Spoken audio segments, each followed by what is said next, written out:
Hello, and thanks for checking out Chemistry Connections on the Hopewell Valley Student Podcasting Network, a proud partner of hvspn.com, where students come together to publish content to share with the world. The opinions represented within this episode are those of the content creators only. Please enjoy the show.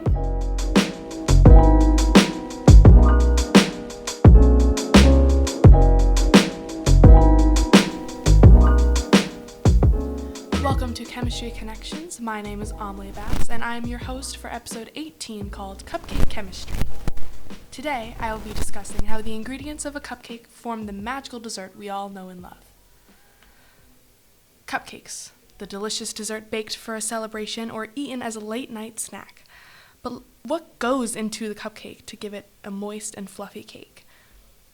I love baking a variety of treats, but cupcakes are always a classic. Okay, let's start with the key ingredients of any good cupcake.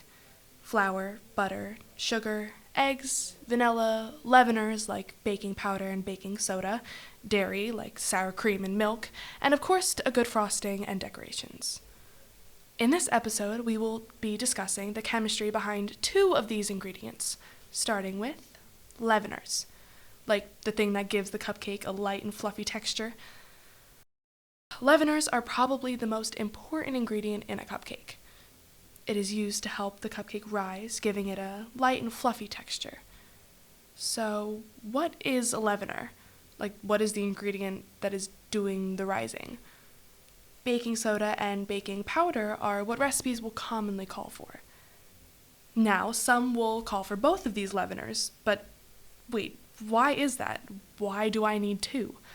Hold on to that idea, and we'll come back to it later.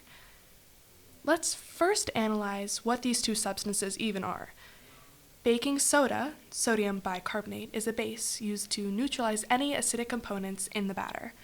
Acidic components are like chocolate or citrus, depending on the flavor of the cupcake.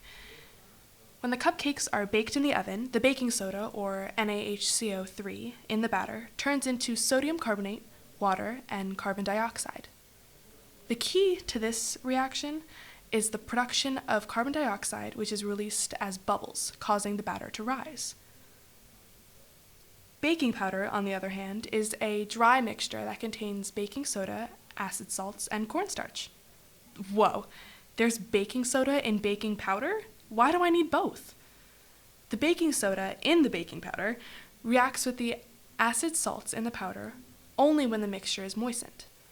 The cornstarch is a drying agent used to prevent the acid and baking soda reaction from occurring.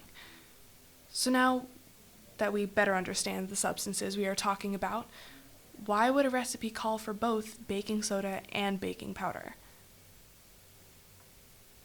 In the reaction with baking soda, a base with a pH of 8.5, one of the products is sodium carbonate, an even stronger base with a pH of 11.5.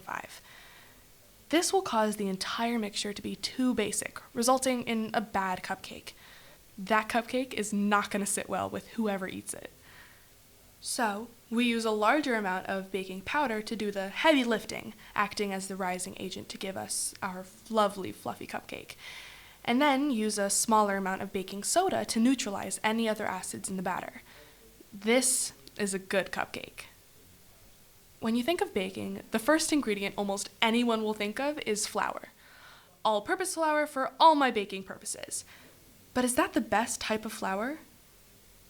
Wait, hold on. Did I just say type of flour? As in there are other types of flour? Yes! Now, don't stress, all-purpose flour is still good for almost anything you're trying to make. However, to achieve optimal results, there are other options for the type of flour you use. But what's the difference? Isn't all flour the same? Isn't it made from the same stuff? The differences between types of flour, like cake flour, all-purpose flour, bread flour, etc., is the level of protein in the flour. Protein? Flour has protein? Yes, it does. And it gives the cupcake, or whatever you're baking, its texture. Flour is made from wheat, which contains two types of proteins, glutenin and gliadin. When water is added, these two proteins link together and form gluten. Gliadin gives it the ability to stretch, and glutenin gives it the ability to snap back.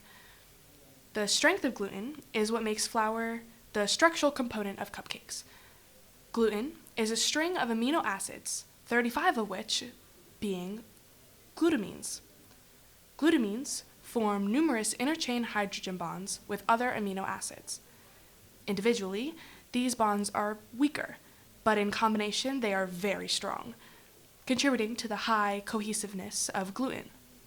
Also, the hydrophobic interactions, meaning the repulsion of water, result in strong cohesions in the batter. Flours with higher protein content means it has more gluten-forming potential. Therefore, the flour is stronger. So, how does this relate to cupcakes? Cupcakes don't stretch and snap. True. So, the flour used to make cupcakes, cake flour, has a protein percentage of 10%. This is considered low protein, giving the cupcake its soft texture. The commonly used all-purpose flour has a protein percentage of 11.7, which sits in a comfortable middle level. This is usable and won't result in a drastic change in texture, but cake flour is still better. So there we have it, the chemistry of a cupcake. I love cupcakes. I think my favorite flavor to make would be chocolate or strawberry. My favorite part of making cupcakes is piping decorations on top. Whether it's a simple flower or more detailed decorations, I always have fun. The main reason I chose to do this topic was to have an excuse to bake cupcakes, and I look forward to how they turn out. Thank you for listening to this episode of Chemistry Connections. For more student-ran podcasts and digital content, make sure you visit www.hvspn.com.